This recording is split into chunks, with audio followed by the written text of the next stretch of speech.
I signed the contract with hands that wouldn't stop shaking. $4,500 a month to clean a mansion in Westridge Heights. Westridge Heights was a gated pocket tucked into the Palisades, high enough to watch Manhattan glitter on clear nights, and close enough that dawn drives to campus felt almost sane.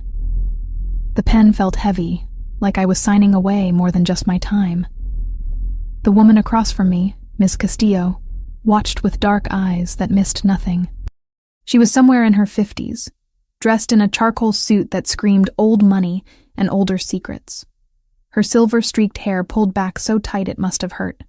"You understand the terms, Miss Reed?" Her accent wrapped around each word with careful precision. "Discretion is paramount in this household. What you see, what you hear, stays within these walls." I nodded, thinking of the hospital bills stacked on my kitchen counter. $180,000.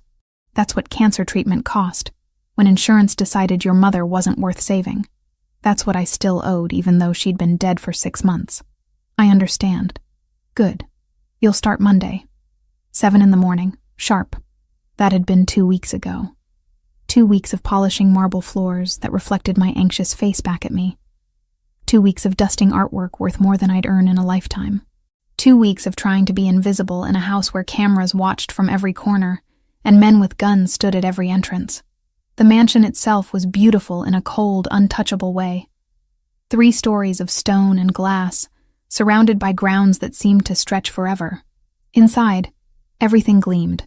Dark wood furniture, leather sofas that probably cost as much as a car, floor-to-ceiling windows that looked out over manicured gardens, and, beyond them, the city spread out like a carpet of lights. I'd met the owner exactly twice.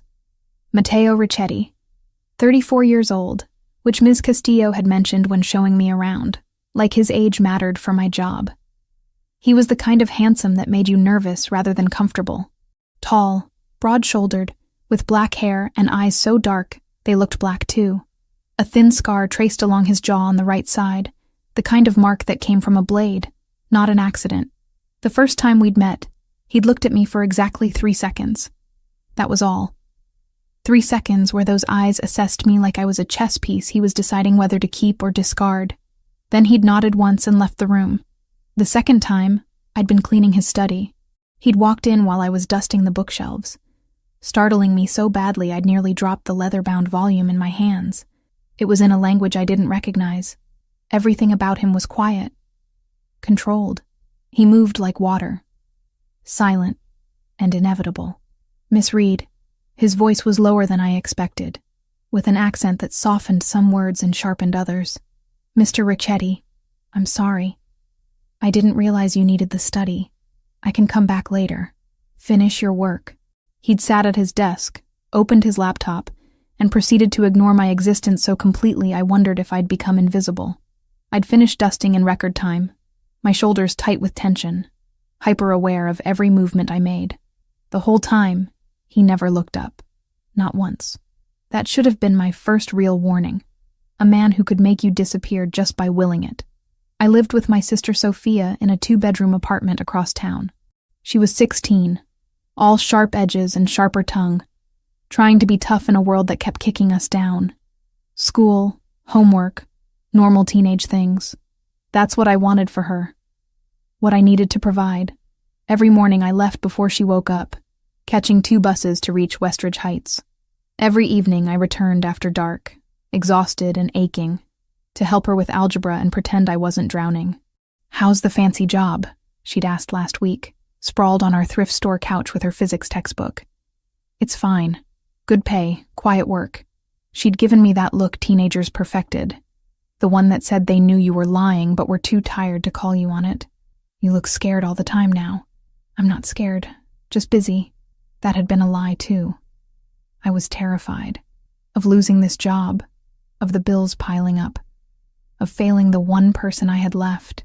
Sophia deserved better than this. Better than me struggling to keep us afloat. But the truth was worse than general fear.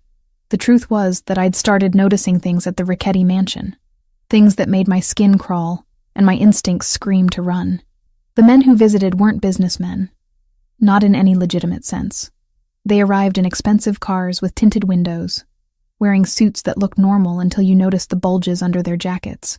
They spoke in low voices, conversations cutting off the moment I entered a room. Sometimes they spoke in languages I didn't understand, Italian or Russian or something else entirely.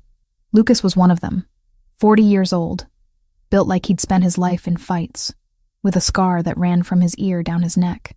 He was Mateo's right hand, always there, always watching. He'd been polite to me exactly once when Miss Castillo had introduced us. "Welcome to the household, Miss Reed. You need anything, you let me know." After that, he'd treated me like furniture. Useful, forgettable, replaceable. Then came the night that changed everything. It was my 11th day on the job. I'd stayed late because the dinner service had run long, important guests who'd left the dining room a disaster. By the time I finished cleaning, it was past 10. The house felt different at night. Shadows deeper and sounds sharper. I was heading toward the service entrance when I heard voices from the back gardens. Angry voices, one pleading. Against every instinct screaming at me to keep walking, I moved toward the kitchen window that overlooked the grounds. The garden lights were off, but the moon was full and bright. I could see them clearly. 4 men standing in a loose circle. 3 I recognized as security, though calling them that felt like a sick joke. The 4th was on his knees, hands bound behind his back. Mateo stood in front of the kneeling man, calm as if he were discussing the weather. Lucas beside him, one hand resting casually on his hip, too casually, the kind of casual that hid a weapon. The kneeling man was speaking in Russian, words tumbling over each other, desperate and thick with fear. I didn't need to understand the language to know he was begging for his life. Mateo said something back. Just a few words, quiet and final. Then he pulled a gun from inside his jacket. I should have looked away, should have run, should have done anything except stand there frozen, watching through the window as Mateo raised the weapon. The sound was muffled by the glass, but still unmistakable. A sharp crack that seemed to echo in my bones. The man crumpled. Nothing but dead weight hitting the ground. My hand flew to my mouth, smothering the gasp trying to escape. My whole body shook. This wasn't some crime show on TV. This was real. Blood spreading dark across the grass. A man dead in the garden of the house where I worked. Mateo holstered his gun, said something to Lucas. They were already moving, efficient and practiced, when Mateo turned, looked directly at the kitchen window, directly at me. Our eyes met across the distance. Even in the moonlight, I could see the calculating look on his face. He knew. He knew I'd seen everything. I stumbled backward, nearly tripping over my own feet, grabbed my bag from the staff room with shaking hands, and fled through the service entrance. Didn't stop moving until I was 3 blocks away, standing at the bus stop in the dark, trying to remember how to breathe. He knew I'd witnessed a murder. He knew exactly who I was, where I lived, probably everything about me. And he'd let me leave anyway. That night, I didn't sleep. Stared at the ceiling of my bedroom, listening to Sophia's quiet breathing from across the hall, wondering what I'd gotten us into, wondering if I'd wake up to find men at our door, wondering if leaving the mansion had been the last mistake I'd ever make. But morning came. No men. No consequences. Just my alarm going off at 5:30 and the suffocating realization that I had to go back. Because what choice did I have? Quit? And explain why? Go to the police and tell them what I'd seen? That felt like a faster way to end up dead. Besides, I had no proof. No evidence except my word against a man who clearly had enough power and money to make problems disappear. Including me. So I went back, caught my 2 buses, walked through the gates that suddenly felt like they were closing behind me instead of opening ahead. Ms. Castillo greeted me the same as always, gave me the day's task list, didn't mention anything being wrong. The next 3 days were torture. Every time a door opened, I flinched. Every time someone walked into a room I was cleaning, my heart raced. I waited for Mateo to call me into his study and tell me I knew too much. Waited for Lucas to corner me in a hallway. Waited for the other shoe to drop. It never did. Mateo continued to ignore my existence. Passed me in hallways without acknowledgement. Sat at breakfast while I served coffee and acted like I wasn't there. The only difference was that sometimes I'd catch him watching me. Quick glances when he thought I wouldn't notice. Assessment in those dark eyes. He was deciding what to do with me. I knew that with absolute certainty. By the end of the second week, a new terror had settled in my chest, cold and permanent. I couldn't quit. Couldn't explain to Sophia why we suddenly had no income. Couldn't risk him thinking I was running to the authorities. But I couldn't keep working here either. Trapped in the house of a murderer, waiting for him to decide I was a liability. That's when the idea came to me. Desperate, maybe stupid, but the only way out I could see. I had to make him fire me. If I was incompetent, useless, more trouble than I was worth, maybe he'd just let me go, cut his losses. It wasn't like housekeepers were hard to replace. I'd be beneath his notice, too insignificant to bother eliminating. So in my third week, I started making mistakes. Nothing huge at first. Forgot to dust the second-floor library. Left streaks on the windows in the east wing. Overcooked the vegetables at dinner. Ms. Castillo noticed immediately, called me into her office with a disappointed frown. "Your work has been excellent until now, Miss Reed. Is something wrong?" "No, ma'am. I'm sorry. I've been tired. It won't happen again." But it did. The next day, I broke a vase while dusting. Nothing priceless, just expensive. Maybe $800 worth of pottery shattered across marble floors. I apologized profusely, offered to have it deducted from my pay. Ms. Castillo's lips thinned. This is becoming a pattern. I know. I'm so sorry. Through it all, Mateo said nothing. Didn't react when Ms. Castillo surely reported my failures. Didn't comment when I burned the toast at breakfast. Something so simple a child could manage it. Just sat there reading his newspaper, sipping his coffee, while I fumbled my way through tasks I'd been doing perfectly 2 weeks ago. But I caught those looks again. The brief glances, dark eyes tracking my movements. And this time, I saw something new in them. Amusement.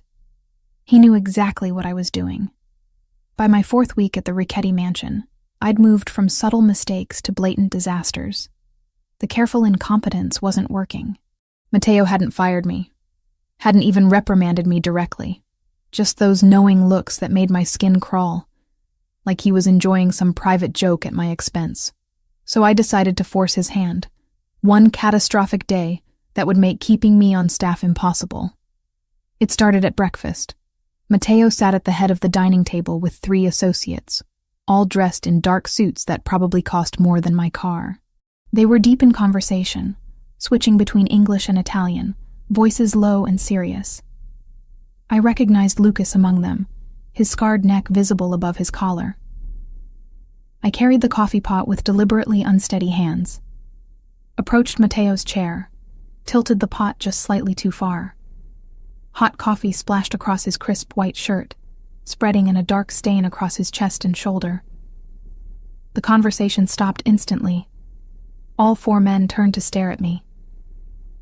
"I'm so sorry," I gasped, grabbing napkins and making it worse by pressing them against the stain. "I don't know what happened. I'm so clumsy today." Mateo caught my wrist. His grip was firm but didn't hurt, his dark eyes meeting mine with an expression I couldn't read. For 3 heartbeats, nobody moved. Then he released me. "It's fine, Miss Reed." His voice was calm, almost gentle. "Accidents happen." He stood, excused himself to change, and left the room without another word. The other men watched him go, then returned to their conversation like nothing had occurred. Lucas glanced at me once, something almost like pity crossing his face before he looked away. Ms. Castillo found me in the kitchen 10 minutes later, her expression stormy. "That shirt was custom-made Italian silk.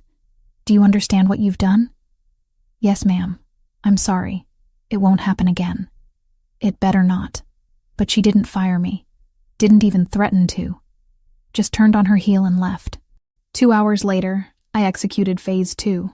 Mateo needed to leave for an important meeting downtown. I'd overheard him telling Lucas it couldn't be delayed. The black SUV sat in the circular driveway, engine running, driver waiting.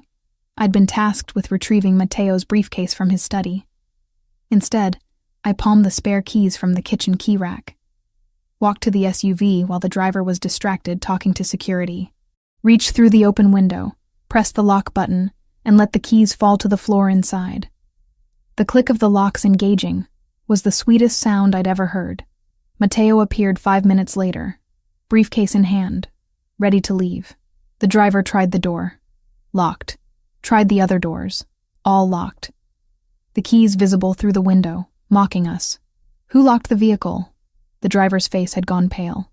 I think I did. I stepped forward, wringing my hands. I was cleaning the interior earlier and must have hit the button by accident when I got out. I'm so sorry. I didn't realize. Mateo stood perfectly still, watching me. That same calculating look, like he was solving an equation in his head. Then he pulled out his phone, made a call, and arranged for another car. The whole time, his eyes never left my face. 30-minute delay now. Lucas muttered to him. I'm aware. They left in a different vehicle. I waited for the axe to fall, for Ms. Castillo to storm out and fire me on the spot. But the afternoon passed in tense silence. No consequences, no confrontation. Just the weight of what I'd done settling in my stomach like lead. That evening, Mateo was hosting dinner for 6 associates. Important people, from the way the house staff had been preparing all day. I'd been assigned to help serve. The dining room gleamed. Crystal glasses caught the chandelier light, sending rainbows across the white tablecloth. The first course went smoothly. The second course? Fine. Then came dessert. I'd spent an hour that afternoon in the kitchen, helping prepare the elaborate chocolate torte, when the chef stepped away to check on something. I switched the containers of sugar and salt. Simple. Devastating. The first guest to taste it made a face, setting down his fork immediately. The second did the same. By the third, everyone had stopped eating, confusion and disgust rippling around the table. Is something wrong with the dessert? Ms. Castillo appeared from nowhere, her professional mask slipping into alarm. One of the guests, a heavy-set man with a thick accent, pushed his plate away. This is inedible. What kind of establishment are you running here? Mateo tasted his own serving. Set down his fork with deliberate care. His jaw tightened, the only sign of anger. But when he looked up at me, something dark and knowing flickered in his eyes. My apologies, gentlemen. Kitchen error. We'll have fresh dessert sent up from the bakery in town. Please have more wine while we wait. He stood, gestured to me. Miss Reed, a word in my study. Now. My heart dropped into my shoes. This was it. I'd finally pushed too far. I followed him down the hallway, acutely aware of Lucas trailing behind us like a shadow. The study door closed behind us with a soft click that sounded like a cell locking. Outside, storm clouds had been gathering all day. Now rain began to fall, light at first, then building to a downpour that hammered against the windows. I'd left several upstairs windows open earlier, deliberately creating more work and chaos. Now my clothes were damp from running around trying to close them all, hair sticking to my face, probably looking as desperate as I felt. Mateo moved to the window, standing with his back to me, hands in his pockets. On his desk sat a crystal tumbler of amber liquid. Scotch, probably. The kind that cost more than my weekly salary. Do you think I'm stupid, Miss Reed? The question hung in the air like a blade. I opened my mouth, closed it. What could I possibly say? He turned to face me. In the dim light of the study, with lightning flashing behind him, he looked dangerous. Not in the way he'd looked in the garden with a gun in his hand. This was different. More controlled. More terrifying. The vase you broke 3 days ago. He continued, his voice soft and deadly. You have a degree in veterinary science, which requires steady hands and precision. Yet suddenly you're clumsy with a simple ceramic vase. I said nothing. The burned toast, the forgotten dusting, the streaked windows, all within days of each other after 2 weeks of flawless work. He took a step closer. This morning's coffee incident. Interesting timing right as we were discussing sensitive business. The locked car. We were already running late for a meeting that cost me a significant deal because of the delay. Another step. I backed up until the desk pressed against my spine. And tonight's dessert. His voice dropped even lower. Salt instead of sugar. Such a simple mistake for someone who's been cooking for herself, and a younger sister for years. He knew about Sophia. Of course he knew. He probably knew everything. I can explain. Don't insult my intelligence with lies. He was close enough now that I could smell his cologne. Something expensive and woodsy. You've been trying to get fired. Systematically. Desperately. The question is why. Thunder rolled overhead. Rain lashed the windows. I was trapped between his body and the desk, with nowhere to run and no more lies left. You saw something. It wasn't a question. 2 weeks ago. The gardens. You witnessed something that scared you badly enough to sabotage your own employment rather than simply quit. My breath came short and fast. He knew. Of course he knew. He'd seen me at the window that night. I don't want any trouble, I whispered. I just want to leave. Forget everything. Pretend I never saw anything. And you think I can allow that?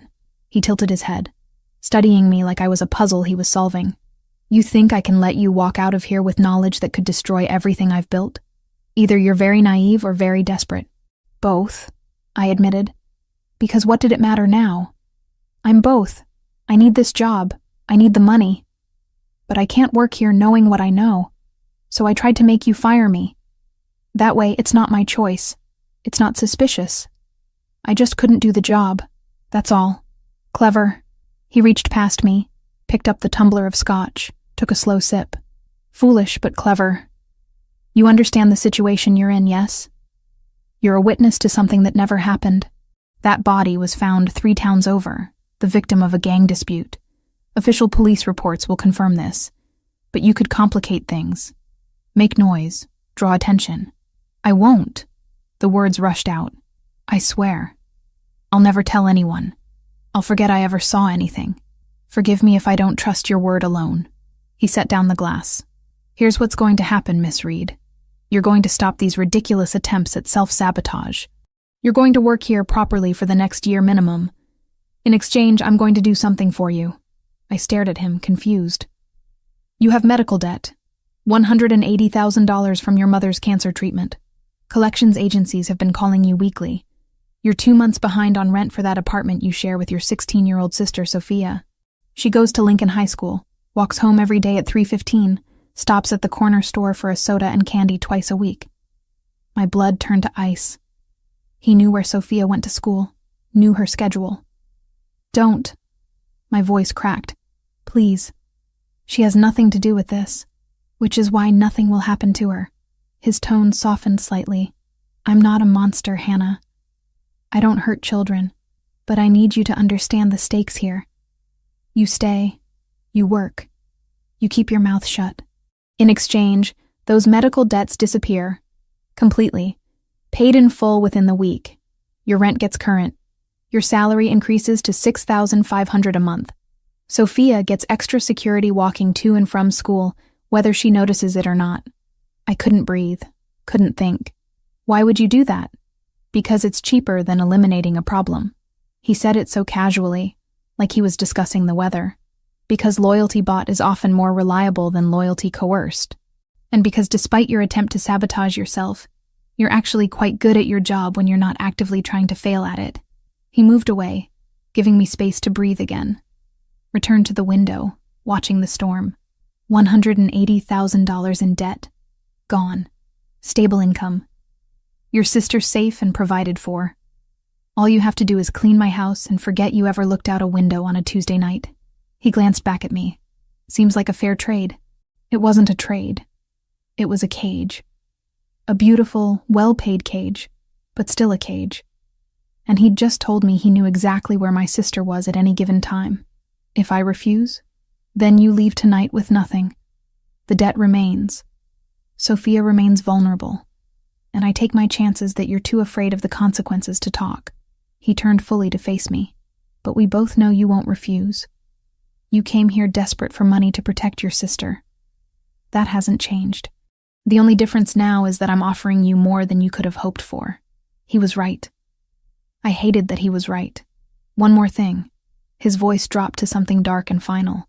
If you betray my trust, if you speak to anyone about what you've seen or what you know, the consequences won't fall on you. Do you understand what I'm saying? Sophia. He was talking about Sophia. Tears burned behind my eyes, but I refused to let them fall. I understand. Good. Then we have an agreement. He picked up a folder from his desk, handed it to me. Inside were documents, bank transfers, everything he'd promised. Your debts will be cleared by Friday. The salary increase starts Monday. Welcome to the family, Hannah Reed. The way he said it made family sound like a life sentence. I took the folder with shaking hands, nodded, and fled the study. Ran through the rain to the service entrance, got to my car, and sat there in the dark with the folder on my lap. I'd tried to escape. Instead, I'd bound myself tighter than before. The arrangement changed everything, and nothing at all. My debts vanished within 3 days, exactly as Mateo promised. $180,000, gone like they'd never existed.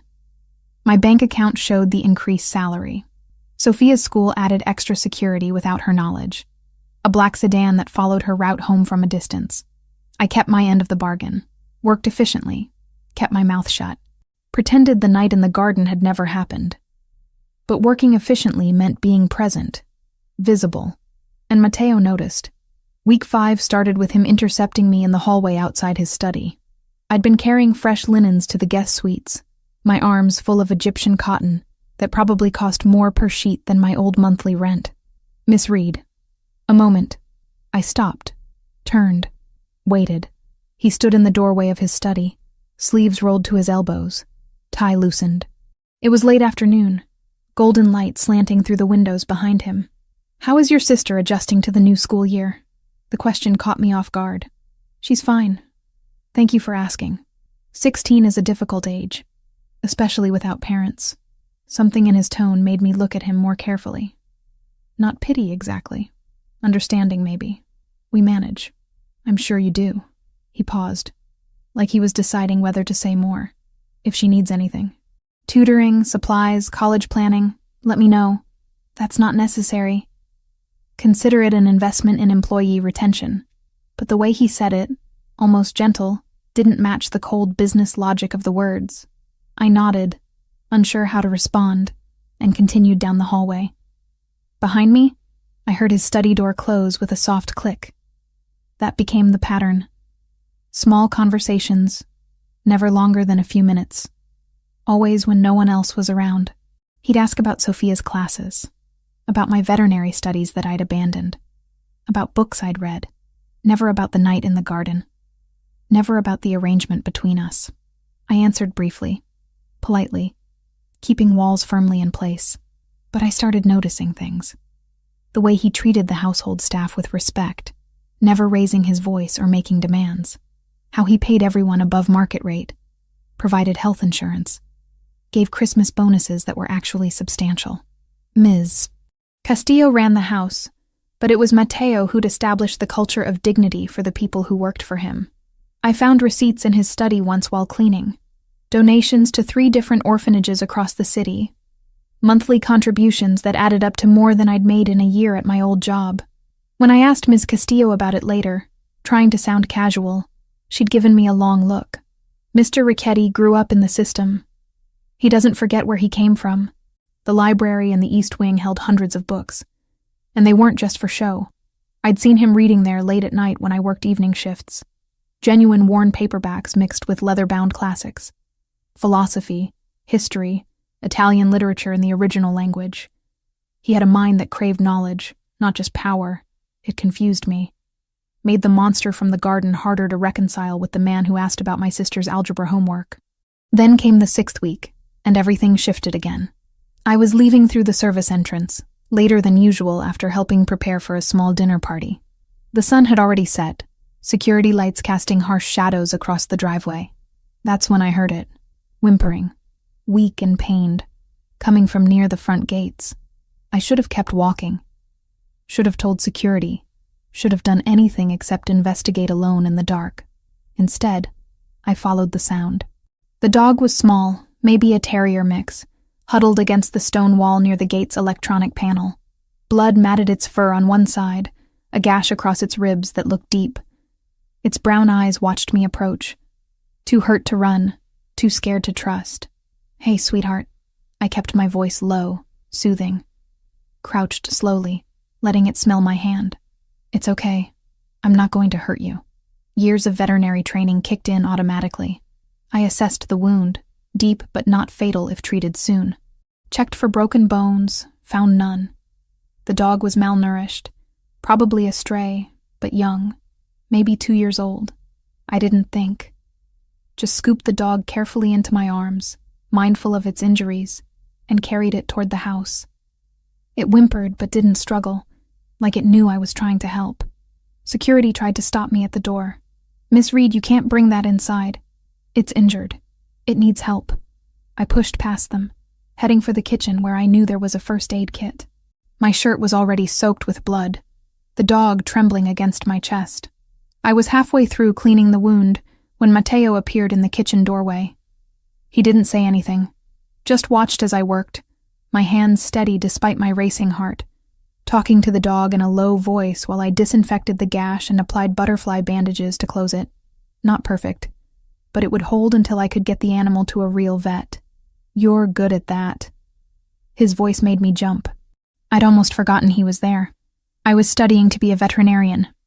Before my mother got sick, before the bills, before everything fell apart. I remember. Of course he did. He knew everything about me. The dog had calmed under my hands, the worst of the crisis past. It looked up at me with those trusting brown eyes, tail giving a weak wag. It needs proper veterinary care. Antibiotics, stitches probably. I can take it to a clinic tomorrow. Keep it here. I looked up at him, surprised. "What?" "The dog. Keep it here. I'll have Lucas arrange for a vet to come to the property tomorrow morning. Set up a space in the mudroom for now." He moved closer, studying the animal with genuine interest. "What will you call it?" I hadn't thought that far ahead. "Dodger. Because it probably dodged death tonight." The corner of his mouth lifted slightly. Not quite a smile, but close. "Appropriate. I'll have supplies delivered as well. Food, bed, toys. Whatever it needs." "You don't have to." "I want to." He met my eyes directly. "You came alive just now. Actually passionate about something for the first time since you started working here. That's worth keeping around." Heat crept up my neck. I looked back at the dog to avoid his gaze. Thank you, Miss Reed, for reminding me that not everything has to be about business." He left before I could respond, already pulling out his phone to make arrangements. I sat there on the kitchen floor with a dog in my lap, blood on my shirt, completely bewildered by Matteo Ricchetti. Over the next week, Dodger became part of the household. The vet pronounced him in good health after treatment. He followed me everywhere during my shifts, settling in whatever room I was cleaning, thumping his tail whenever I looked his way. The other staff fell in love with him immediately, even Ms. Castillo, who I'd assumed hated animals, snuck him treats when she thought no one was watching, and Mateo, surprisingly, seemed to enjoy having the dog around. I'd catch him scratching Dodger's ears while reading in the library, or letting the animal curl up under his desk during meetings. "He's good for the household," he told me one morning. "Softens the edges." I started calling Sophia every Sunday evening from the mansion's landline, a habit Mateo had suggested when I mentioned my cell phone bill was getting expensive from the long calls. He'd waved away my protests about using his phone. "Family is important, Miss Reed. Call whenever you need to." Sophia always asked the same question. "Are you happy there?" "Yes." I'd lie, because what else could I say? That I was trapped? That I knew too much? That the man who paid my salary had threatened her to ensure my silence? But the lie started feeling less like a lie as weeks passed. Because despite everything, despite the arrangement and the fear and the knowledge of what Mateo was capable of, I was finding moments of something close to contentment. Working with my hands, caring for Dodger, seeing Sophia safe and thriving with the financial pressure lifted. Then week 7 brought new complications. I was serving afternoon tea in Mateo's study when they arrived. 3 men in dark suits, but not the usual Italian associates. These men had different energy, cold and predatory in a way that made my skin crawl. They spoke in Russian, which I didn't understand, but the tension in the room was unmistakable. Mateo's posture changed the moment they entered. Shoulders back, jaw tight, every line of his body radiating controlled threat. Lucas stood by the door like a guard dog, one hand resting casually near his concealed weapon. I set down the tea service quickly, trying to be invisible, when one of the Russians spoke to Matteo in English. Sergio Valentasi sends his regards. He's very interested in your territory. My territory is not for sale. Everything is for sale, Mr. Ricchetti. It's just a question of price. The man's smile didn't reach his eyes. Sergio is prepared to be very generous. Tell Sergio that if he wants this territory, he'll have to take it. And that won't end well for him. The temperature in the room dropped 10 degrees. I finished pouring tea and retreated as fast as professionally possible, heart hammering. Behind me, I heard the Russian laugh, low and threatening. We'll see about that. That night, Matteo called a meeting with all his senior people. I wasn't supposed to hear it, but I was cleaning the hallway outside the conference room when raised voices carried through the door. The Yakuza backing Sergio changes everything, Lucas was saying. We can't fight them both. We don't have a choice. Matteo's voice was steel. If we show weakness now, we're finished.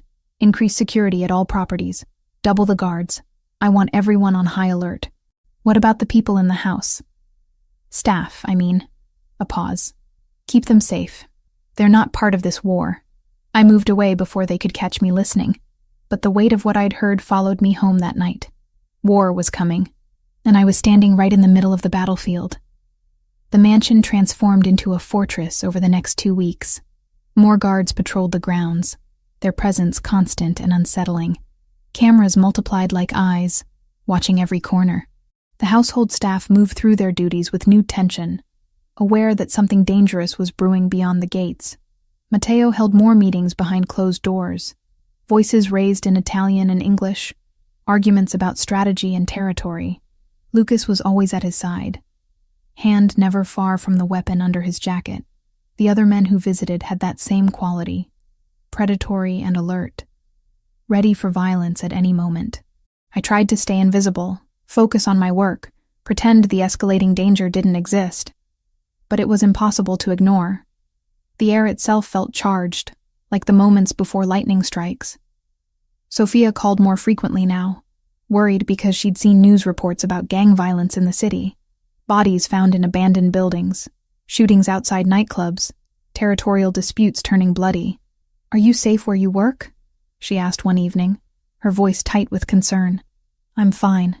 The neighborhood here is really secure. You don't need to worry about me. You'd tell me if something was wrong, right?" The lie stuck in my throat. Of course I would, but I wouldn't. Couldn't. Because telling Sophia the truth meant admitting I worked for a man who operated outside the law, who had enemies willing to kill, who'd threatened her to ensure my silence.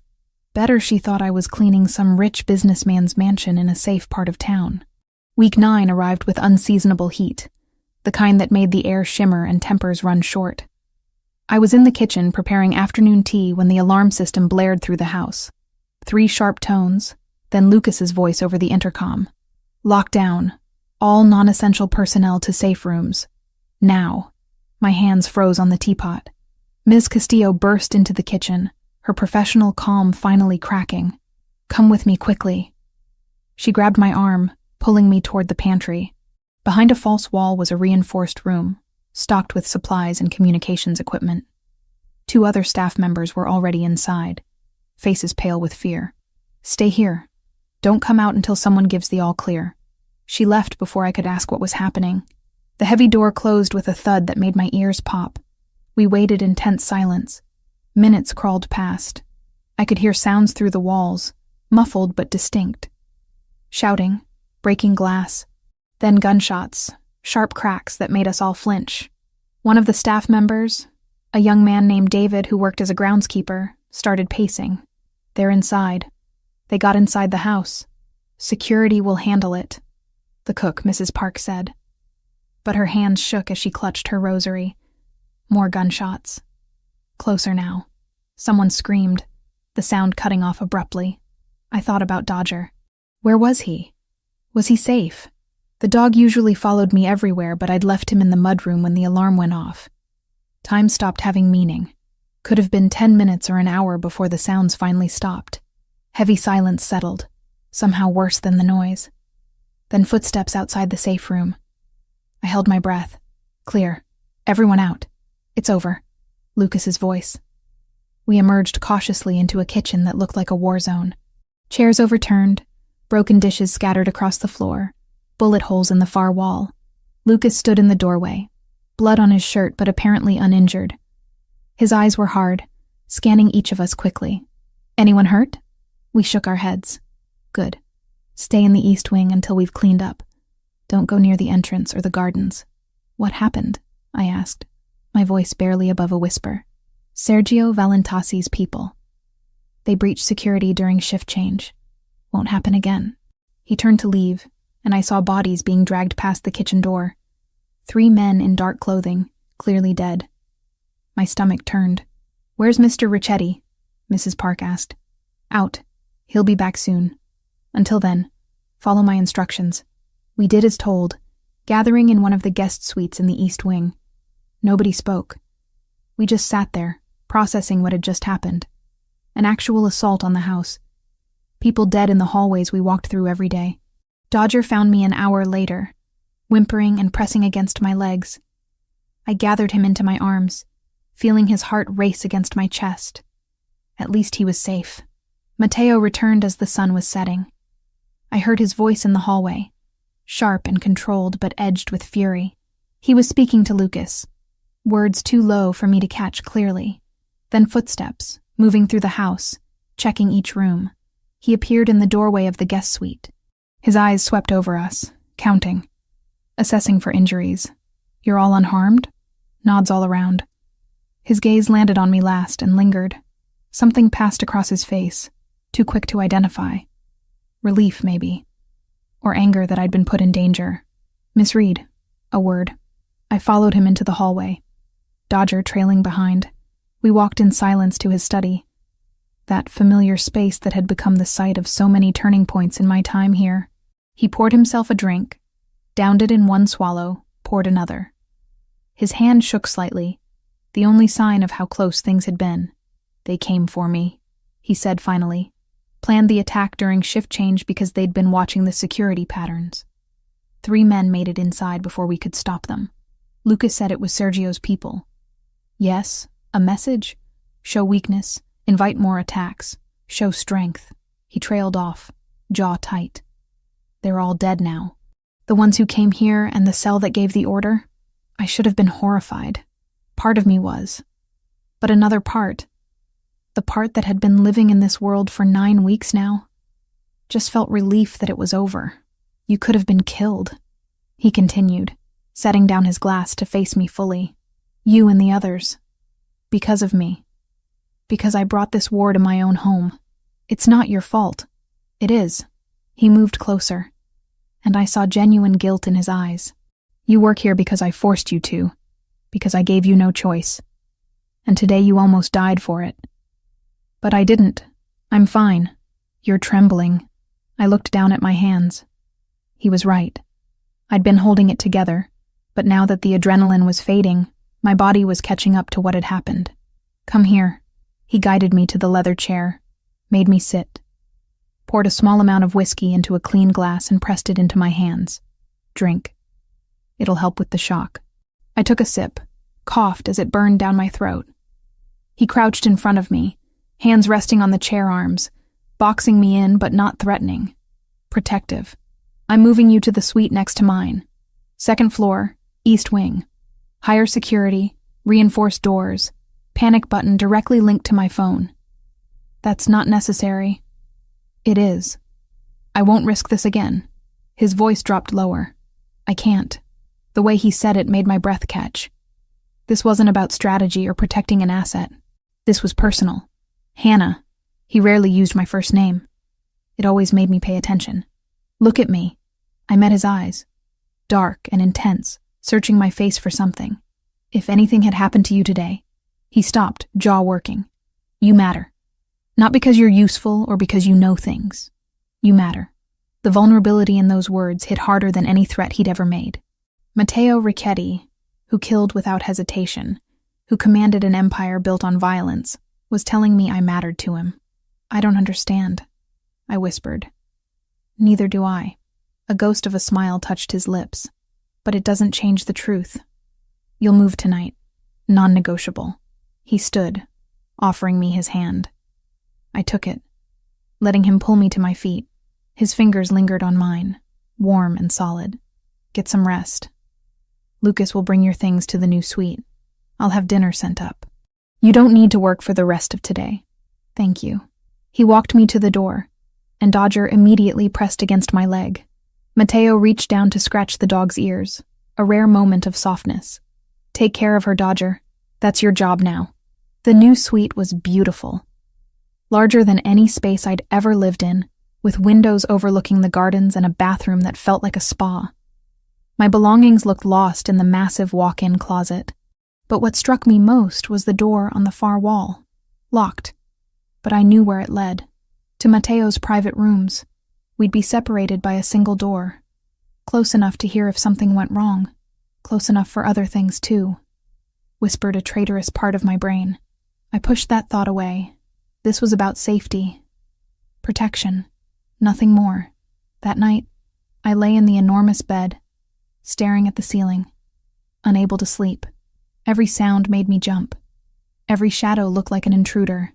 Dodger slept at the foot of the bed, his presence comforting, but not enough to quiet my racing thoughts.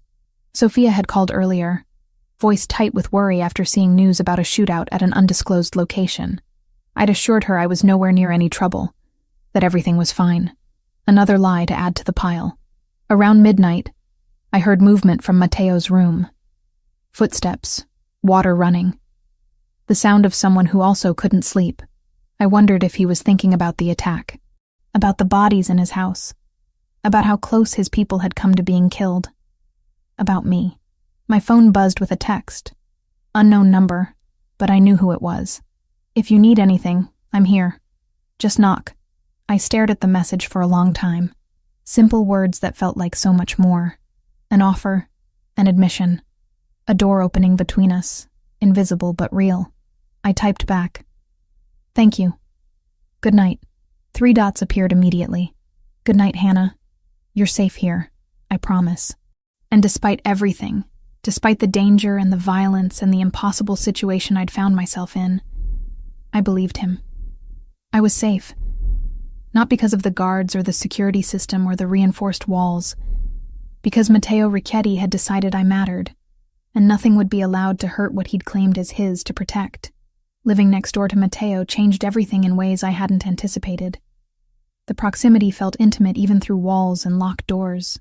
I could hear him moving through his rooms late at night when neither of us could sleep, heard water running when he showered, heard the faint murmur of his voice during phone calls that stretched past midnight. He became less of an enigma and more of a person, a man with routines and habits, who paced when thinking, who listened to jazz at low volume while working, who sometimes stood at his window for long stretches staring out at the grounds like he carried the weight of the world on his shoulders. Because he did. I saw it in the lines around his eyes that deepened after difficult meetings, in the tension that settled across his shoulders when Lucas brought bad news, in the way his jaw would tighten when discussing territorial disputes that had no good solutions. Week 11 brought a string of problems that tested even Mateo's legendary control. A shipment intercepted, 2 safe houses compromised, increasing pressure from rivals sensing weakness after the attack on the mansion. I watched him handle it all with ruthless efficiency, making decisions that probably cost lives, but kept his people protected. One evening I brought him dinner in his study, because he'd been locked in meetings all day, and Ms. Castillo was worried he hadn't eaten. He looked up when I entered, surprise flickering across his features. You didn't have to do this. You need to eat. I set the tray on the corner of his desk, careful not to disturb the documents spread across the surface. Even mafia bosses require food occasionally. A ghost of a smile touched his lips. Is that what you think I am? A mafia boss? Isn't that what you are? He leaned back in his chair, studying me with those dark, unreadable eyes. It's more complicated than that. But yes, in the ways that matter, I suppose that's accurate. Then eat your dinner, Mr. Ricchetti. You're no good to anyone if you collapse from exhaustion. Matteo, he corrected softly. When it's just us, call me Matteo. The use of his first name felt dangerous. like crossing a line I couldn't uncross. But I nodded anyway. Matteo, then. Eat. He did, and I started to leave, but his voice stopped me. Stay. If you're not needed elsewhere, I could use the company. So I stayed. Sat in the chair across from his desk while he ate, and we talked about nothing important. Books we'd read, places we'd never been, Sophia's progress in school, safe topics that danced around everything real between us. But there was comfort in it, a strange domestic peace in that moment that felt stolen from some other, simpler life. That became our pattern. Late evenings when the house was quiet, he'd knock softly on our connecting door. I'd join him in his study, or we'd sit on the balcony off his room, watching the city lights and talking until exhaustion finally drove us to our separate beds. We never touched, never crossed that invisible line. But the air between us grew heavy with everything we weren't saying. Then came the nightmare. Week 11, night 3. I woke gasping, tangled in sheets soaked with sweat. In my dream, I'd been back in the kitchen during the attack. But this time the invaders had gotten to me before Lucas arrived. Rough hands grabbing, pulling. The flash of a knife. Pain exploding across my ribs. Sophia's screams in the distance as they dragged me away. I couldn't breathe. Couldn't separate dream from reality. My hands frantically checked my body for wounds that didn't exist, but the phantom pain felt real. Too real. The connecting door burst open. Matteo appeared with a gun in his hand, face hard and alert. He scanned the room in seconds, weapon trained on empty shadows, before his gaze locked on me huddled in bed. Hannah. He lowered the gun, set it carefully on the dresser. What happened? Nightmare. My voice came out broken. Just a nightmare. I'm sorry. I didn't mean to wake you. Don't apologize.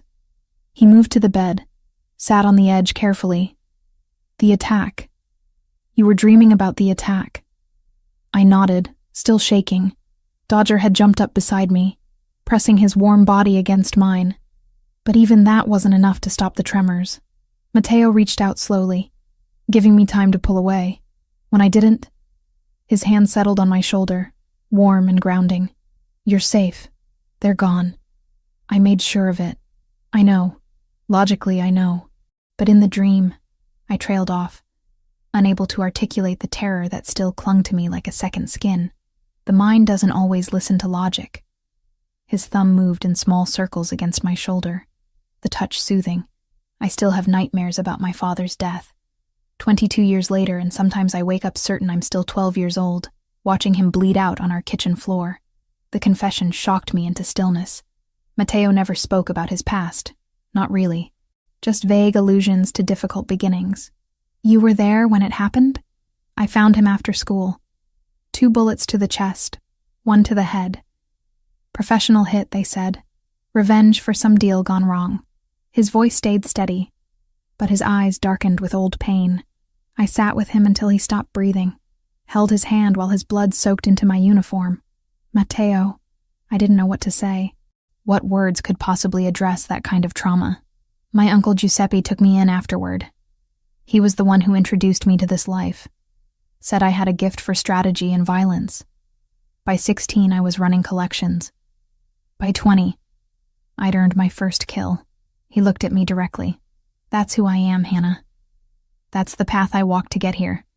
Built on loss and blood and choices I can't undo. Why are you telling me this? Because I want you to know. To understand that I'm not just the man who threatened you, or the one who pays your salary. I'm also the 12-year-old boy who lost everything and decided to become powerful enough that nothing could hurt me again. I reached up, covered his hand with mine. I lost my parents too. Sophia was 11, terrified and grieving. And suddenly I was responsible for everything. Had to drop out of veterinary school, take 3 jobs, figure out how to be parent and sibling and provider all at once. You were too young for that burden. So were you, for yours. Something passed between us in that moment. Recognition. Understanding. 2 people shaped by loss, doing whatever necessary to protect what remained. I'm afraid, I admitted quietly, not just of the danger or the violence. I'm afraid of this. Of feeling something for you when everything about this situation is wrong. when caring about you could destroy everything I've tried to build for Sophia. And I'm afraid, he said, voice dropping lower, that I've already fallen so far that losing you would break something in me I didn't know could still break. Then he was kissing me. Or I was kissing him. Later, I couldn't remember who moved first. Only that suddenly his mouth was on mine, and years of loneliness and fear and desperate want crashed together in that contact. His hand cupped my face, thumb brushing my cheekbone with unexpected tenderness. I gripped his shirt, pulling him closer, drowning in the taste of him and the heat of his skin and the way he kissed like he was trying to memorize every second. It was intense and desperate and perfect, months of tension finally exploding between us. Until reality crashed back in, and I remembered Sophia, remembered the war brewing outside these walls, remembered that caring for Matteo meant becoming a target, a weakness, a liability. I pulled back, breathing hard. We can't. His forehead rested against mine, breath matching my ragged rhythm. I know. If something happens to you in this war with Sergio, I won't survive it. Not after... I couldn't finish the sentence. After losing everyone else I'd ever loved. Nothing will happen to me. You can't promise that. I forced myself to pull further away, putting physical distance between us. And worse, if this relationship puts Sophia in more danger, if it makes her a target because of me, I'd never forgive myself. Or you. His jaw tightened, pain flashing in his eyes. But he nodded. You're right. I don't like it, but you're right. I care about you. The admission cost me something to make. More than I should. More than is safe. But I can't let that cloud my judgment about what's best for my sister. I understand. He stood, moved toward the connecting door, then paused. For what it's worth, Hannah, you're not just someone I want. You're someone I'd choose. Equal, partner. The only person who makes this life feel like it means something beyond survival. When you're ready, if you're ever ready, I'll be here. He left, door closing softly behind him. I sat in my bed, fingers touching my lips where I could still feel his kiss, wondering how I'd found the strength to say no when every part of me had screamed yes. The following week, Sophia finally visited on a Saturday afternoon. I'd been putting it off, making excuses about schedules and homework, but Matteo had insisted. She should see where you work, know that you're safe and well cared for. Otherwise, she'll imagine the worst. So Sophia came, eyes wide as Lucas drove her through the gates in one of the black SUVs. I met her at the entrance, pulling her into a hug that lasted longer than necessary. This place is insane, she whispered. Is that gold on the doorframe? Gold leaf. And yes, it's excessive. Come on, I'll show you around. We toured the public areas, Sophia's running commentary a mix of awe and sarcasm that made me laugh for the first time in days. She loved the library, spent 20 minutes just running her fingers along the book spines. Adored Dodger on sight, sitting on the floor to let him crawl into her lap. You seem happy here, she said carefully as we sat in the garden. Different than before. Less stressed. The pay is good, the work is stable. And Mr. Ricchetti is...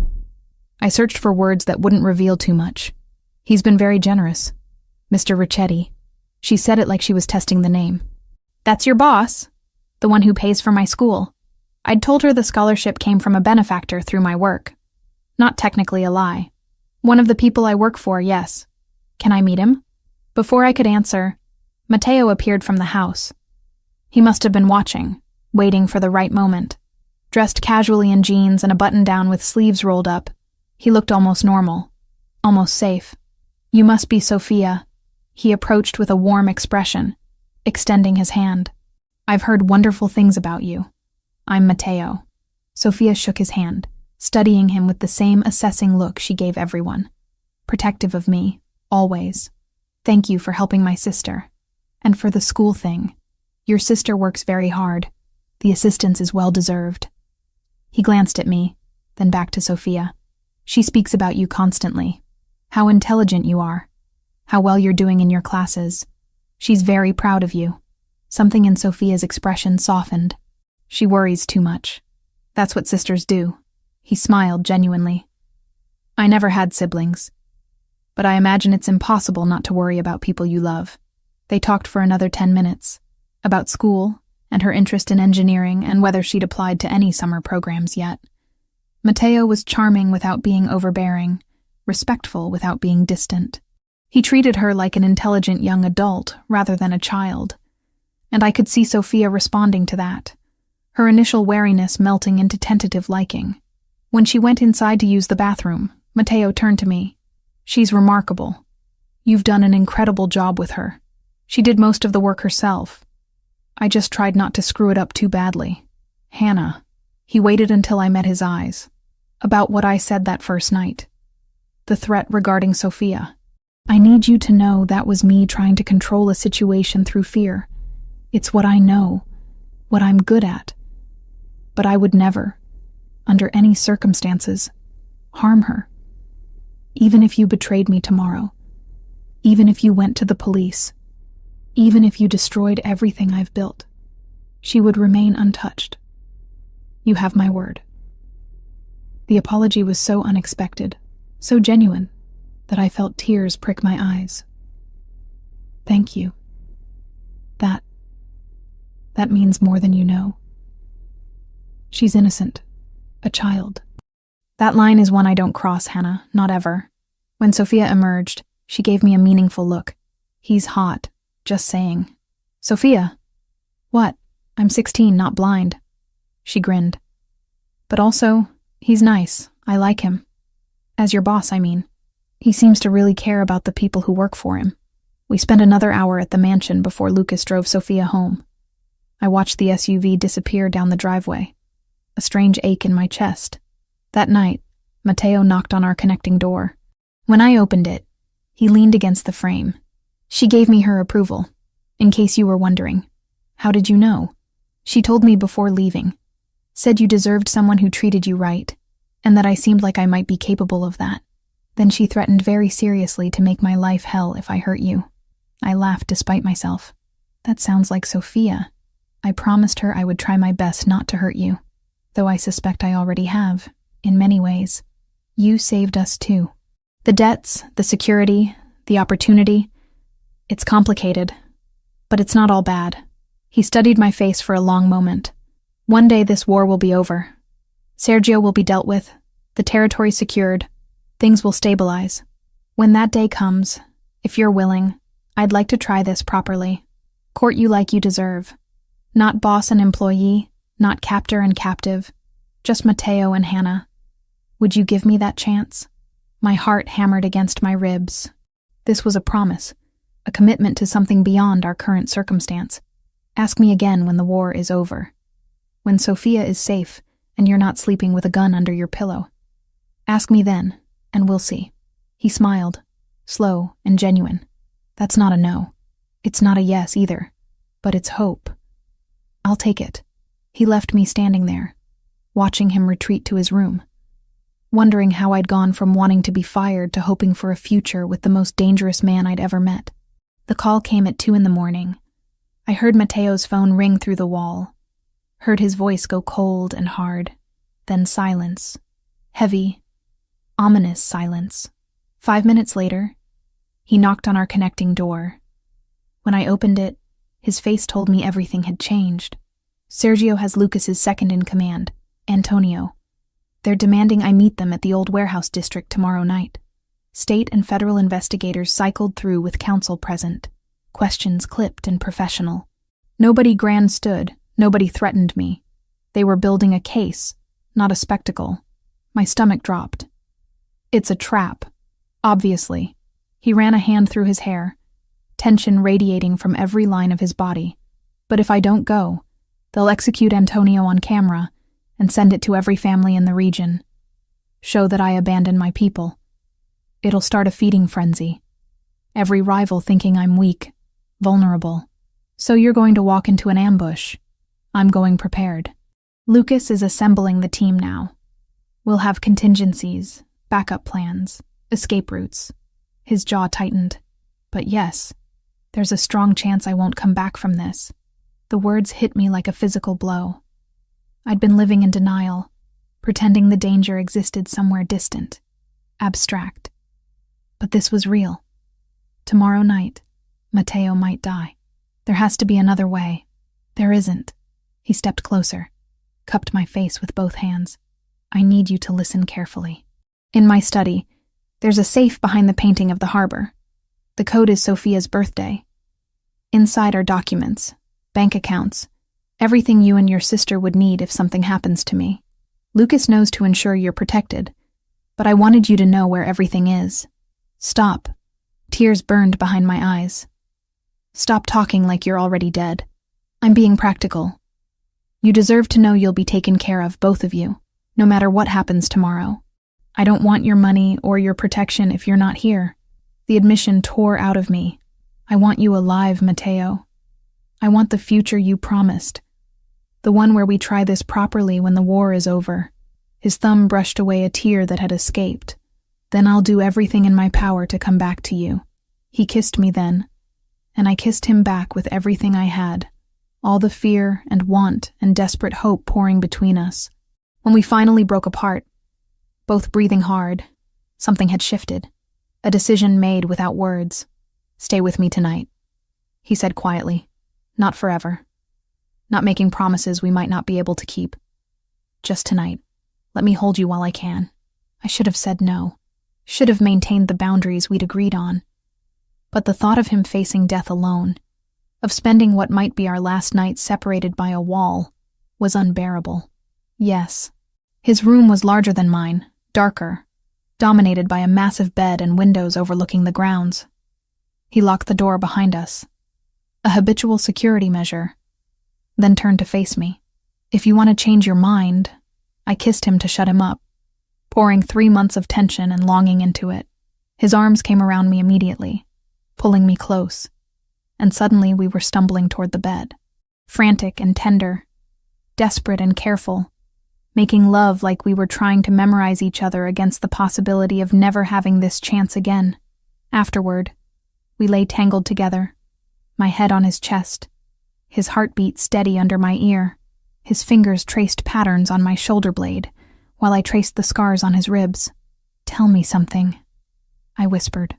Something true that you've never told anyone. He was quiet for so long I thought he wouldn't answer. Then, I'm tired. So deeply tired of the violence and the strategy, and having to be ruthless every moment of every day. Sometimes I imagine what it would be like to just be Matteo. Not the boss, not the heir to Giuseppe's legacy. Just a man who reads books and cares about the woman in his bed and doesn't have to calculate the consequences of showing weakness. You could be. When this is over, step back, let someone else lead. It doesn't work that way. I can make things better for the people who depend on me. More humane, less cruel, but I can never fully walk away, not without risking everything I've built, everyone I'm responsible for. His arm tightened around me. But with you, in moments like this, I get to remember who I might have been in a different life. I lifted my head to look at him. Promise me you'll be smart tomorrow. Not brave, not heroic, just smart and careful and focused on survival. I promise. He kissed my forehead, my nose, my lips. I have too much to come home to now. We made love again as dawn approached, slower this time, savoring every touch and kiss. When I finally drifted into uneasy sleep, wrapped in his arms, I tried not to think about how this might be the last time. Morning came too fast. Matteo left the bed quietly, dressed in the dark, tried not to wake me. But I was already awake, had been for the past hour, listening to his breathing and praying to a God I wasn't sure I believed in. Be safe, I whispered. Always. A lie, but a beautiful one. The day dragged like torture. I went through the motions of work, cleaning rooms that didn't need cleaning, reorganizing supplies that were already organized. Anything to keep my hands busy and my mind from spiraling into worst-case scenarios. Sophia called at noon. I almost didn't answer, afraid my voice would give everything away. Just checking in, she said cheerfully. You sound weird. Everything okay? Fine, just tired. Long week. You work too hard. Mr. Ricchetti should give you a break. If only she knew. I'll mention it to him. How's school? We talked for 20 minutes about her chemistry project, and the boy she maybe liked but wasn't sure about yet. Normal teenage concerns from a world that felt impossibly distant from mine. When we hung up, I sat on my bed holding the phone, wondering if I should have said more. Told her I loved her more explicitly, just in case. 8 o'clock came. Matteo and 6 of his men, including Lucas, left in 3 vehicles. I watched from my window as the convoy disappeared down the driveway, red taillights vanishing into darkness.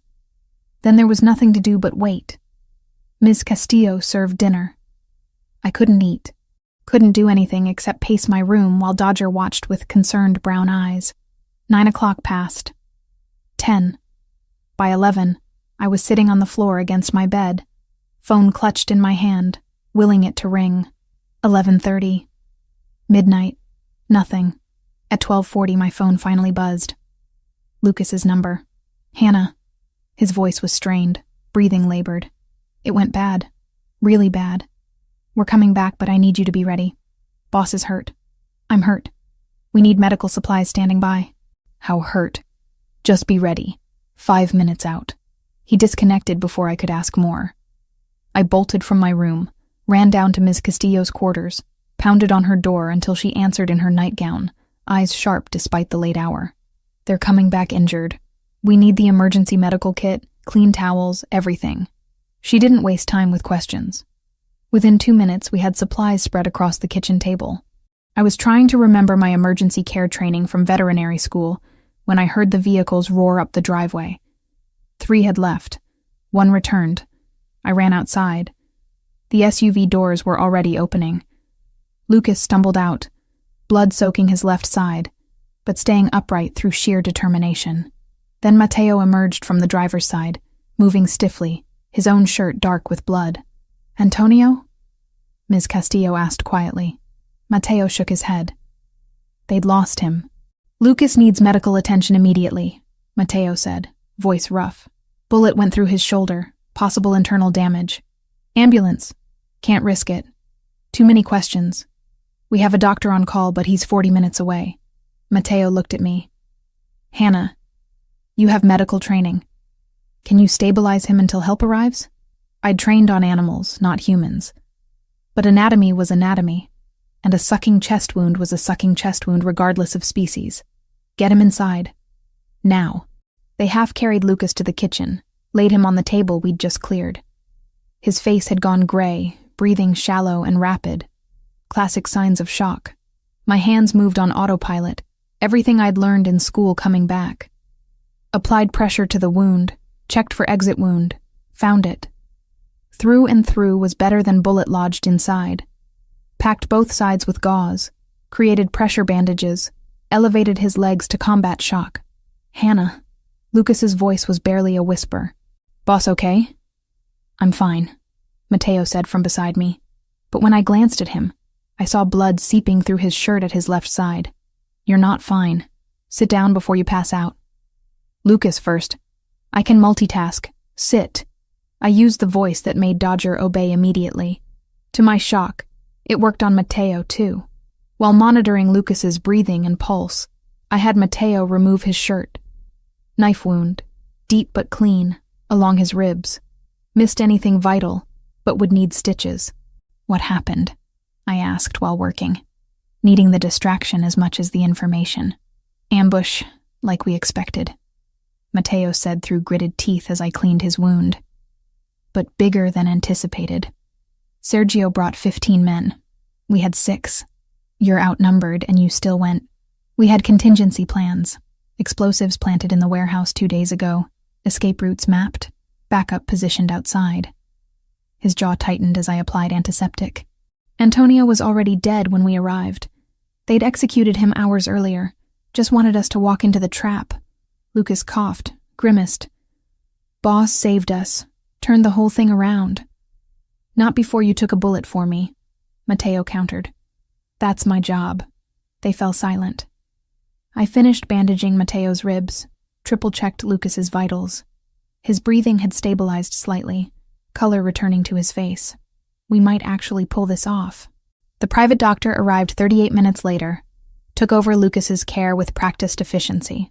Matteo refused further treatment beyond the cleaning I'd already done, insisted on staying with Lucas until the doctor declared him stable. Finally, around 3 a.m, when Lucas was sleeping peacefully under sedation, and the doctor had left with instructions for care, Matteo found me sitting on the stairs outside the kitchen. Exhaustion had finally caught up with both of us. He sat beside me, our shoulders touching. "You saved his life tonight. The doctor said another 10 minutes and he would have bled out internally. I did what anyone with training would have done." "No." He turned to face me. "You stayed calm under pressure. Used skills you learned for animals on a human without hesitation. Put aside fear to do what needed to be done." His hand found mine. "You're remarkable, Hannah Reed. You came back." My voice broke. "You actually came back." "I promised you I would." I leaned against him, too tired for barriers or pretense. "What happened to Sergio?" "Dead, along with most of his people. The ones who survived are being questioned, but I don't expect them to know much. Sergio was always paranoid about information security."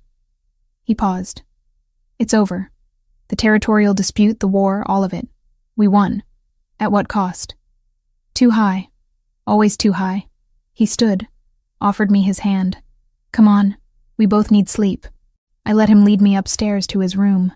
We collapsed onto the bed, fully clothed, too exhausted for anything except holding each other while the adrenaline finally faded. "Ask me again," I whispered into the darkness, "about trying this properly." His arms tightened around me. "When you're ready. When we've both had time to process everything that happened tonight. When it's not just adrenaline and relief talking. I'm ready now. Ask me tomorrow.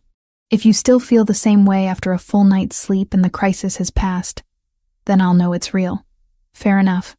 I closed my eyes, listening to his heartbeat, and let myself believe in tomorrow. Morning light filtered through the curtains, softer than it had any right to be after such a brutal night. I woke tangled with Matteo, his arm heavy across my waist, his breathing deep and steady. For a moment I just watched him sleep. The lines of tension that usually marked his face had smoothed, making him look younger, almost peaceful. Then reality crashed back. Lucas recovering downstairs. 3 men dead. Sergio eliminated along with most of his organization. The war was over, but the cost had been staggering. Matteo's eyes opened, finding mine immediately. "You're still here. Where else would I be? I thought maybe you'd wake up and realize last night was a mistake. That sleeping with your boss who happens to run a criminal empire probably wasn't your best decision." I traced the bandage covering his ribs, careful not to press too hard. "My best decisions don't seem to work out well for me. Maybe it's time I tried something different." Over the next week, the mansion settled into a strange new normal. Lucas recovered steadily, grumbling about being bedridden, but following doctor's orders when I threatened to tell Matteo he was being difficult. Federal agents came and went, asking questions about the warehouse incident. Matteo handled them with practiced ease, his lawyer present for every conversation, giving nothing away. The territorial disputes evaporated overnight. Sergio's death had created a power vacuum, but Matteo moved quickly to fill it, absorbing resources and establishing clear boundaries with neighboring families. No one wanted another war. Everyone was tired of the bloodshed. 8 days after the ambush, Matteo found me in the library. I'd been cataloging his collection, a project I'd started out of boredom and continued because I actually enjoyed it. Dodger slept at my feet, content in the afternoon sunlight. "Walk with me," Matteo said. Not a command, just an invitation. We walked through the gardens, past the spot where I'd witnessed that first execution all those weeks ago. The memory still made my stomach clench, but it felt distant now, like something that had happened to a different Hannah in a different life. "I have an offer for you," he began, hands in his pockets, gaze fixed on the horizon. "Actually, more of a proposition, a way out if you want it." My heart stuttered. "What do you mean?" "A house in Montana. Small town. Quiet. Far from all of this. $500,000 in an account under whatever name you choose. New identities for you and Sophia if you want them. All your debts already cleared. You could start fresh, both of you. Go back to school, finish your degree, live normal lives without looking over your shoulders." The offer was everything I'd dreamed of 3 months ago. Freedom, safety, a clean break from the violence and danger. So why did it feel like he was ripping my heart out? You want me to leave? My voice came out flat. I want you to have a choice. He finally looked at me. One you didn't have before. I forced you into this arrangement. Used Sophia to ensure your compliance. That was wrong. Now I'm giving you the option I should have offered from the beginning. Stay or go. But make it because you want to, not because you're trapped. I stopped walking, turned to face him fully. And if I stay? What then? Then things change. You're not my employee anymore, not my housekeeper or my obligation. You become my partner in every sense that matters. I pay for you to finish veterinary school. We buy the property adjacent to this one, set up a proper sanctuary for rescued animals. You build your dream while I work on legitimizing more of my businesses. We try this relationship properly, openly, with Sophia's approval and blessing. You make it sound simple. It won't be. I'll still have enemies. There will always be danger in loving someone like me, but I'm working toward getting out, Hannah. Not tomorrow, not next month, but gradually. Transitioning to legal businesses, distancing myself from the worst of it. For you. For us. For any future we might build together. I wanted to say yes immediately. Wanted to throw myself into his arms and accept everything he was offering. But Sophia's face flashed in my mind. My sister who'd already lost so much. Who deserved honesty about what staying with Matteo would mean. I need to talk to Sophia first. She deserves to know the truth before I make this decision. Relief washed across his features. Of course. Whatever you need. I'll arrange dinner here. Formal, the three of us. You can tell her as much or as little as you're comfortable with. 2 days later, Sophia sat across from me at Matteo's dining table, eyes wide as she took in the formal setting. Crystal glasses, fine china, the kind of meal reserved for important occasions. Matteo sat at the head of the table, relaxed but attentive, letting me lead the conversation. So this is fancy, Sophia said, trying for humor, but I could hear the nervousness underneath. Did someone die? No. I reached across to squeeze her hand. But we need to talk about some things. Important things. I told her an edited version of the truth. That Matteo's business dealings weren't always legal. That there had been territorial disputes that turned violent. That staying with him meant accepting a level of risk we'd never faced before. I didn't mention the execution I'd witnessed, or the attack on the mansion, or how close Matteo had come to dying a week ago. Those details would only terrify her without adding useful information. Throughout my explanation, Sophia listened with her sharp, assessing gaze. When I finished, she turned to Matteo. So you're basically a crime boss. He didn't flinch. In the ways that matter, yes, though I prefer to think of it as running a family business with unconventional methods. And you want to date my sister? I love your sister. There's a significant difference. Sophia sat back, processing. I held my breath, waiting for her reaction. She could demand we leave, could refuse to accept this relationship, could make this impossible in ways that would break my heart. What are you doing to keep Hannah safe? She finally asked. Matteo leaned forward. Everything in my power. Increased security, reduced my exposure to dangerous situations, working toward legitimizing my businesses so we can have a normal life. But I won't lie to you, Sophia. There's no guarantee. My enemies might target Hannah to get to me. That risk exists, and it's something we'll have to manage carefully. And what about me? Am I a target too? You already have protection you don't see. Men who follow you to and from school, watch your routes, ensure you're safe. I would never let harm come to you because of your connection to Hannah and me. You have my word on that. Sophia looked at me. You're really in love with him, aren't you? This isn't just about the money or feeling trapped. I love him, I admitted. The words feeling right despite everything. I know it's complicated and probably crazy. But yes, I want to stay. Want to build something with him. But only if you're okay with it. If you're not comfortable, we can take Matteo's offer and disappear to Montana. Start over somewhere safe. And you'd resent me forever for making you give this up. No, Hannah. She cut me off gently. You've been taking care of me since I was 11. Making sacrifices, working yourself to exhaustion, giving up your dreams so I could have mine. I see you now, with him. And you're different, lighter, happy in a way I haven't seen since before Mom and Dad died. She turned back to Matteo. If you hurt her, I will make it my life's mission to destroy you. I don't care how powerful you are or how many people you have. I'll find a way. Matteo's lips quirked. I believe you would. And for what it's worth, I have no intention of hurting her. She's the best thing that's happened to me in longer than I care to admit. Good. Sophia picked up her fork, apparently satisfied. Then I guess you're stuck with both of us. Fair warning, I'm planning to go to MIT for engineering, and that's not cheap. The tension broke as Matteo laughed, genuine and warm. I think we can manage that. That night, after Sophia had gone home with promises to visit next weekend, I found Matteo on his balcony.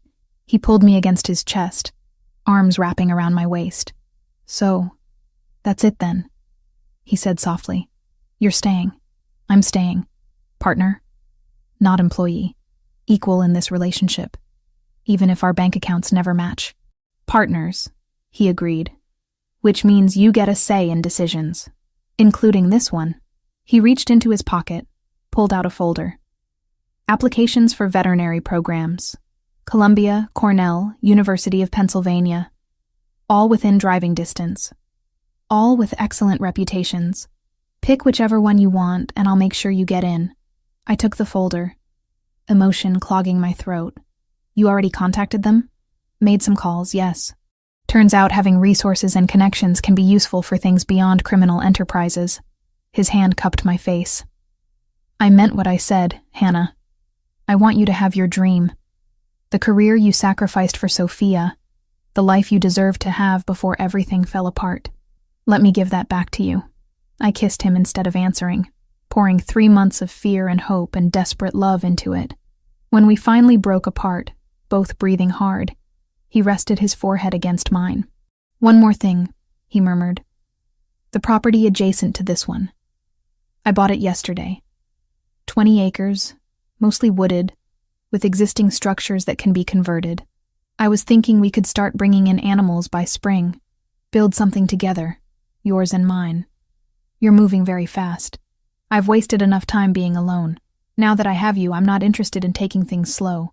His thumb traced my cheekbone. Unless you want slow. Tell me what you need, and I'll give it to you.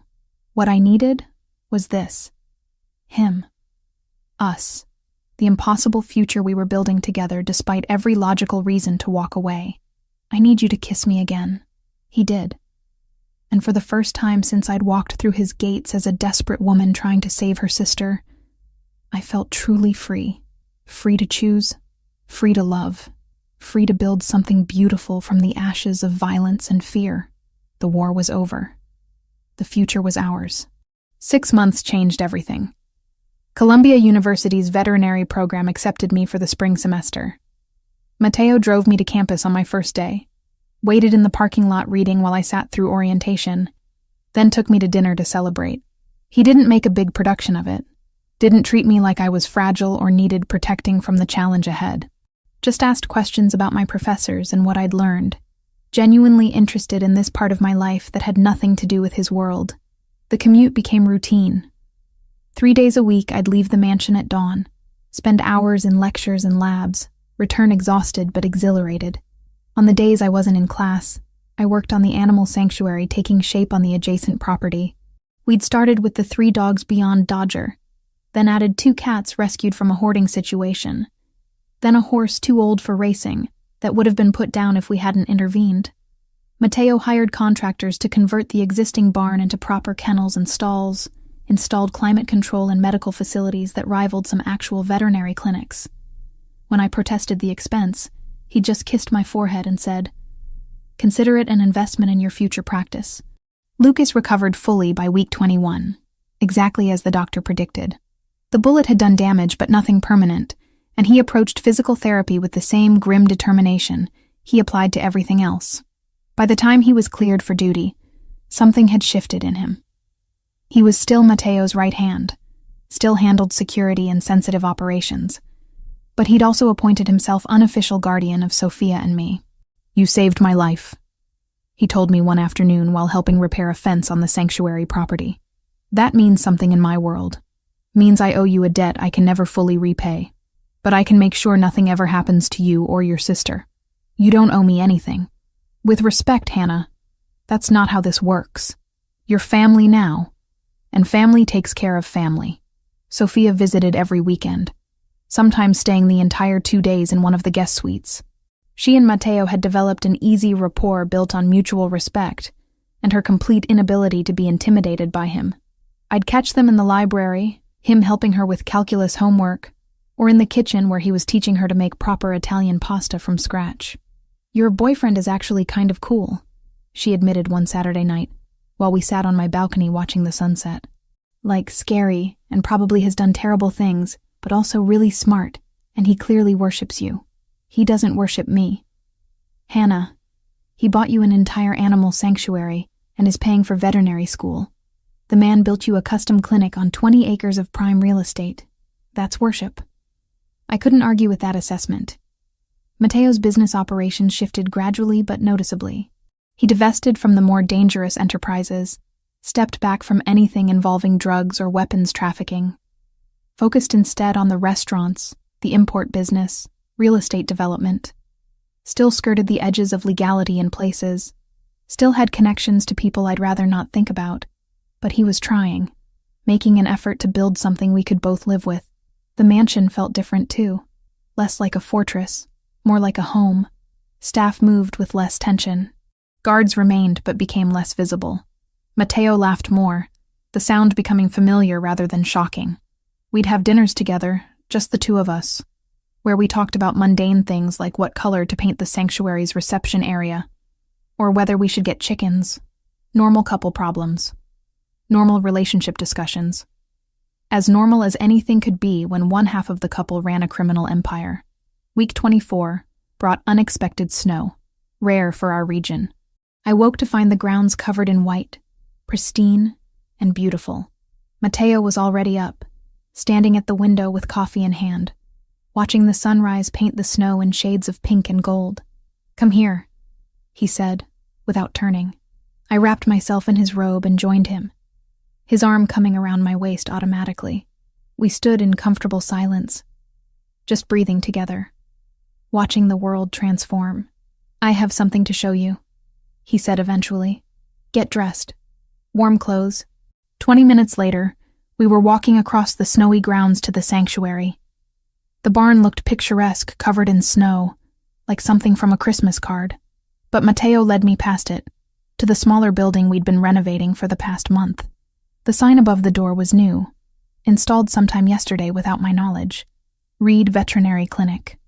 Below it in smaller letters, Hannah Reed, DVM. I don't graduate for another 1.5 years, I protested, voice thick with emotion. I know, but the clinic will be ready when you are. He handed me a key, then pulled an envelope from his jacket. The deed. The building, the land, the equipment. All in your name. Not mine, yours. Whatever happens between us, this is yours to keep. I opened the envelope with shaking hands.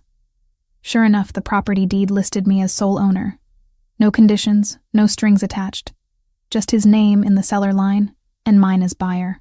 Why?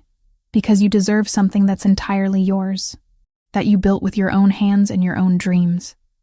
He turned me to face him, hands gentle on my shoulders. I forced you into this life initially. Gave you no choice about staying. This is me giving you that choice now. Every single day. You have your own career, your own property, your own income once you start practicing. If you ever want to leave, you can, and you'll have everything you need to thrive without me. Tears froze on my cheeks in the cold air. You're trying to make it easier for me to walk away? I'm trying to make sure you stay because you want to, not because you need to. There's a difference, Hannah. A crucial one. I kissed him instead of answering, pouring 6 months of love and gratitude and hope into it. When we finally broke apart, both breathing hard, I rested my forehead against his. I'm not going anywhere. This is my home now. You're my home. Even knowing what I am? What I've done? Especially knowing Because I also know who you're trying to become. The man who pays for orphanages and treats his people with respect. Who helps a 16-year-old girl with homework and teaches her to make pasta. Who built an entire sanctuary because his girlfriend loves animals. I pulled back to meet his eyes. I see all of you, Matteo. The darkness and the light. And I choose all of it. His smile was genuine, reaching his eyes in a way that still felt like a gift every time. Then I have one more question to ask you. He pulled another envelope from his jacket, this one smaller. Inside was a simple card with a date and time written in his precise handwriting. 3 months from now. What's this? A reservation at the courthouse. For a wedding, if you'll have me. He cupped my face in both hands. I'm not doing grand romantic gestures or public proposals. I'm asking quietly, just you and me, if you want to build this life together officially. Partners in everything. Marry me, Hannah. I'd imagined this moment differently. Thought there would be more fear, more hesitation, more weighing of consequences. But standing in the snow outside the clinic that bore my name, looking at the man who'd started as my captor and become my partner, I felt nothing but certainty. Yes, absolutely yes. He kissed me again, and for the first time since I'd grabbed that vase and deliberately shattered it all those months ago, I felt truly free. Free to choose, free to love, free to build something beautiful from the broken pieces of where we'd started. That evening, Sophia video called from her friend's house where she was studying. Matteo and I told her together, my hand in his as we explained the proposal and the wedding plans. Finally, she said, grinning at the screen. I was wondering when you'd make it official. Can I be maid of honor? Obviously. And can we have a real party afterward? Not just courthouse signatures. Like actual celebration with cake and music and me getting to dress up. Matteo laughed. Whatever you want, Sophia. This is your family too. After we hung up, I turned to him. Our family. That's what she said. Our family. That's what we are. He pulled me into his lap, arms secure around my waist. You, me, Sophia, Lucas, even Dodger and all the animals you keep rescuing. We built this together from nothing, from fear and desperation and impossible circumstances. And somehow, we made it into something worth keeping. 3 months later, we stood in that courthouse with Sophia beside me and Lucas beside Matteo. The ceremony took 12 minutes. The judge who married us had no idea who Matteo was, what he did, the blood on his hands that no amount of legitimacy would ever fully wash clean. She just saw two people making promises to each other, building a future on hope and hard-won trust. The party afterward filled the mansion grounds with people from every part of our complicated lives. Staff who'd become friends. Business associates who'd become something like family. Sophia's classmates who thought they were just attending a really fancy wedding at a really nice house. The veterinary students who'd become my study group. All of them mixing together, creating something new from disparate pieces. I danced with Matteo under string lights in the garden, where I'd once witnessed him commit murder. The symbolism wasn't lost on either of us. No regrets? He asked, as we swayed to music drifting from the house.